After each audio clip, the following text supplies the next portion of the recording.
ابن بطوطہ 14ویں صدی کا موروکو کا بہت بڑا ٹریولر تھا۔ وہ 40 سے زیادہ کنٹریز میں گھوما۔ وہ 1,70,000 کلومیٹر کا سفر اس نے طے کیا، جبکہ ایک دور میں مارکو پولو نے صرف 24,000 کلومیٹر کا سفر طے کیا تھا۔ اس کے سفر کا ریکارڈ ایک کتاب عجائب الاسفار میں ملتا ہے۔ اس نے کئی قصے لکھے۔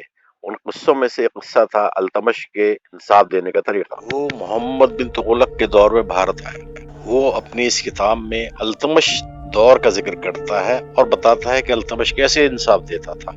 وہ کہتا ہے التمش 2 طرح سے انصاف دیتا تھا کہ کسی کو اگر انصاف نہ ملے تو وہ میرے پاس رنگین کپڑے پہن کر آ جائے، میں اسے آئیڈینٹیفائی کر دوں گا اور اپنے سامنے بلا لوں گا۔ شاید اس دور میں رنگین کپڑے کم پہنے جاتے تھے۔ دوسری بات وہ یہ لکھتا ہے کہ التمش نے اپنے محل میں 2 سنگ مرمر کے شیر لگوا رکھے تھے اور ان کے گلوں میں گھڑیاں ڈال رکھے تھے۔ اگلی کہانی، بلبن بولا مجھے خدا کے لیے خرید لو۔ کسی نے خوب کہا ہے زندگی سانپ سیڑھی کا کھیل ہے، اور ان قصوں سے تاریخ بھری ہوئی ہے۔ ابن بطوطہ اپنے سفر نامے میں لکھتا ہے دلی سلطان التمش نے ایک سوداگر کو بل بخارا تربیز بھیجا تاکہ وہ غلام خرید سکے۔ وہ سوداگر 100 غلام خرید کے سلطان کی خدمت میں حاضر ہوا۔ التمش جب 99 غلام خرید چکا تب ایک غلام باقی رہ گیا تھا جس کا نام بلبن تھا۔ بلبن کو چھوٹے قد اور بدصورتی کی وجہ سے پسند نہیں کیا جاتا تھا۔ اس نے بے چارگی سے چاروں طرف دیکھا اور بولا اخوند عالم، یہ غلام حضور نے کس کے لیے خریدے؟ التمش بولا اپنے لیے۔ تو بلبن بولا مجھے خدا کے لیے خرید لی۔ بلبن ہنسا اور اسے بھی خرید لیا۔ یہ وہی بلبن ہے جسے پہلے پانی بھرنے کے لیے لگایا گیا۔ وہ خاصدار بنا، فوج میں بھرتی ہوا اور التمش کے مشہور 40 غلاموں میں سے ایک بنا۔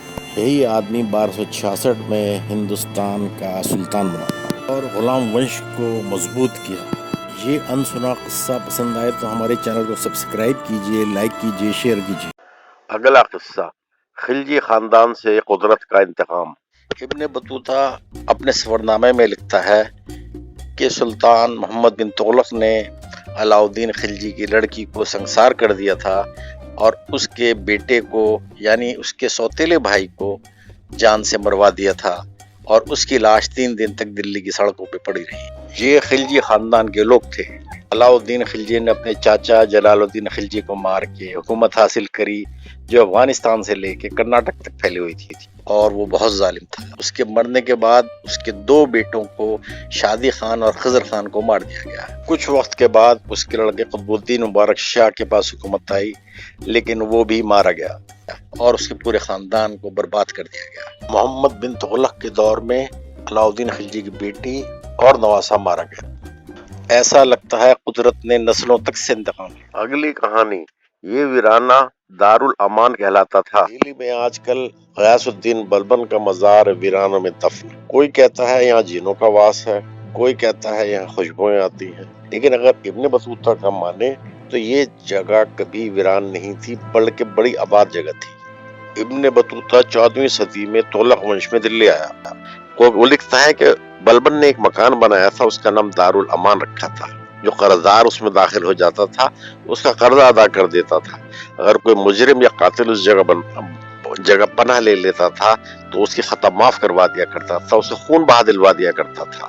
بلبن اسی دارالامان میں دفن ہوا۔ بلبن کے 100 سال بعد جب فیروز شاہ تغلق کا دور تھا تو وہ اپنی کتاب فتوحات فیروز شاہی میں اس کا دوبارہ ذکر کرتا ہے۔